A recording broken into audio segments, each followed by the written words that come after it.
You want to get divorced, but you're both on the mortgage. So what are your options? That's what we're going to talk about right now.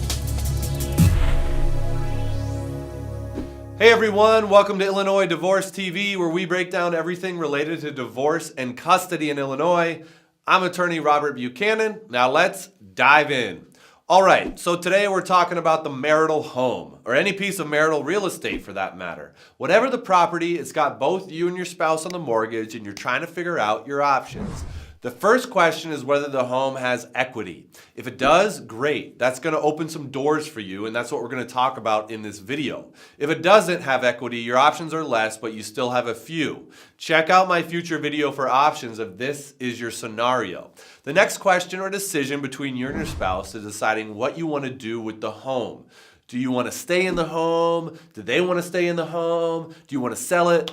Let's say that your spouse decides that they want to stay in the house. Well, you're on the mortgage, so unless for some reason you don't want to be removed, that's going to be the first step. Let's talk about what happens if you're not removed from the mortgage. Two big things. First, if your spouse misses any payments, your credit score is negatively affected. Even if your spouse always makes their payments on time, the mortgage is going to affect your debt to income ratio, which will make it more difficult for you to buy a house down the road. You're probably going to want to get off that mortgage is all I'm saying.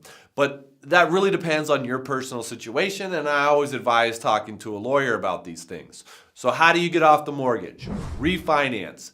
Your spouse is going to have to refinance your mortgage to remove your name. The only way that your spouse can refinance is if they are approved, so ultimately your spouse's ability to stay in the home, if you want to protect yourself, depends on your spouse's ability to refinance.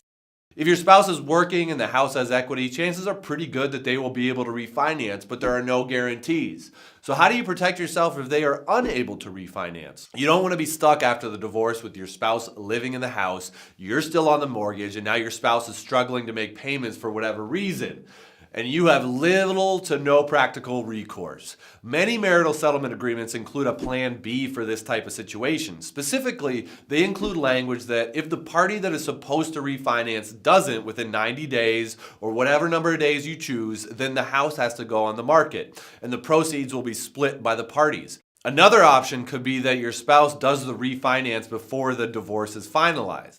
The problem with that, though, is that there won't be a strict timeline on how quickly they should get the refinance done. So if both parties are not motivated and cooperating to get things done, the refinance could really drag on.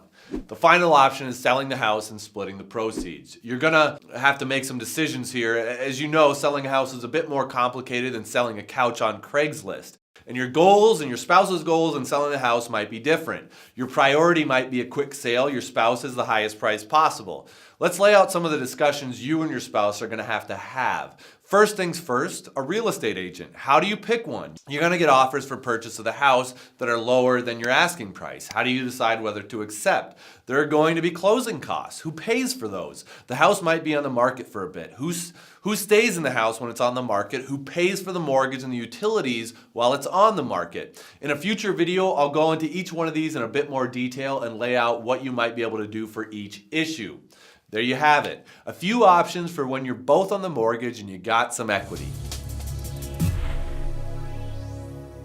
Let me know in the comments what you want to hear about next week. Check out the description below and my other videos for more info. You got this.